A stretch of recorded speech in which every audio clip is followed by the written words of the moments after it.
কবিতাৰ সিপাৰে যোৱা ৰাতিৰ কথা। সাৰে আছিল নে ৰাতিটো? কথাবোৰ এতিয়া ভাবি আছো। মৌনতাৰ সূতা ছিগি পাঠ কৰিছিলা বসন্তৰ কবিতা। ভাহি আহিছিল নিশ্বাসৰ আবহ সংগীত। এদিন আমি ফুলৰ কথা পাতিম, কথাবোৰ ফুলিব। আমি জোনৰ ছায়াত জিৰণি ল'ম। তোমাৰ সমগ্ৰতাত বুৰ চাব অমানিশা।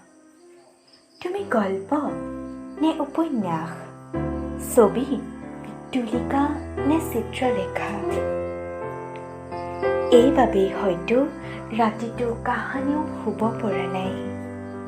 ইমান অশান্ত, অথচ পৃথক পৃথক।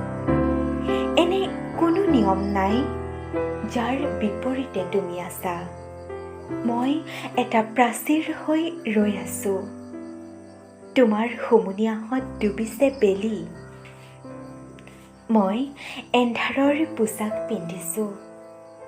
তোমাৰ উকমুকনিত খোলা আছে দুৱাৰ, যি বাটে সোমাই আহে ভালপোৱা, য'ত তুমি থাকিব বিচৰা যুক্তাক্ষৰ হৈ। ৰাতিপুৱাৰ আগেই এজাক বৰষুণ আহক। তোমাৰ সুগন্ধি তিতি যদি ঢল আহে আহক।